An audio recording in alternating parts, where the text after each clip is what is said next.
ఒకసారి పడనోళ్ళు చేయలేవటండి. ఒక్కసారి వెంటనే తిప్పండి అమ్మ, కెమెరాలు వెంటనే తిప్పండి దయచేసి. జర మంచిగా చేయలేవట్టు. కెమెరాలు తిప్పురు తమ్మి. రైతు బంధు రానోళ్ళు చెయ్యూపురి అడ్డంకి ఇట్లా రాలేదు. రేవంత్ రెడ్డి కనబడుతుందా? రైతు బంధు రాలే. రుణమాఫీ కానోళ్ళు ఒక్కసారి చేయలేవట్టు. రుణమాఫీ జరగనోళ్ళు జరగలేదా? మీ కొడంగల్ కూడా స్పెషల్ గా వేస్తలేడు ఆ టకీమని లేవా? ఎక్కడ ఇవ్వలకే అయిపోయినా కొడంగల్ మందం నొక్కుతుండేమో వెనకకెళ్ళి అనుకున్నాను. లేదా అది కూడా బోనస్ పడ్డదా టకీమని? ఆడబిడ్డలకు 2500 వచ్చిందా టకీమని? రాలే. కులం బంగారం పడ్డదా టక్కుమని? రాలే. స్కూటీలు వచ్చినా చెల్లె నీకు? స్కూటీలు రాలే. మరి ఎవరికేమిచ్చిండు 14 నెలల్లో? ఎవరికేమిచ్చిండు? ఏమిచ్చిండు? ఒకటి మాత్రం బాగా ఇచ్చిండు.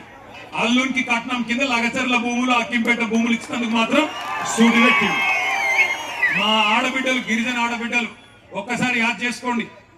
ఇంతకుముందు మా తమ్ముడు గోపాల్ నాయక్ వచ్చి చెప్తున్నాడు, హీరియా నాయక్ వచ్చి చెప్తున్నాడు నాకు, అన్న ఒక మాట చెప్పు, మా ఆడపిల్లలు, లంబాడ ఆడపిల్లలు తాండ దాటి బయటకు ఎవరన్నా ఇప్పుడు అసొంటిది మంత్రులు పోయే ఢిల్లీకి మా ఊళ్ళని పోయేటట్టు చేసిండన్న రేవంత్ రెడ్డి, ఆ మాట చెప్పు అందరికీ అని చెప్పిండు.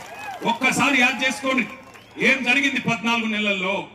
మీ మీదికి బలవంతంగా ఇక్కడ అదాని కంపెనీ పెడతా అంటే, అల్లుడు ఫార్మా కంపెనీ పెడతా అంటే భూములు గుంజుకునేందుకు ఒక కుతంత్రంతో రేవంత్ రెడ్డి ప్రభుత్వం మీ మీదికి వచ్చి ఆనాడు అధికారులు ఇక్కడికి వస్తే ఆ అధికారుల మీదికి మీరు మరలబడి అడిగినారు, ఎట్లిస్తామయ్యా 65-70 లక్షల ఎకరం ఉండే భూమి నువ్వు 10 లక్షలు ఇస్తామంటే ఎట్లిస్తాం?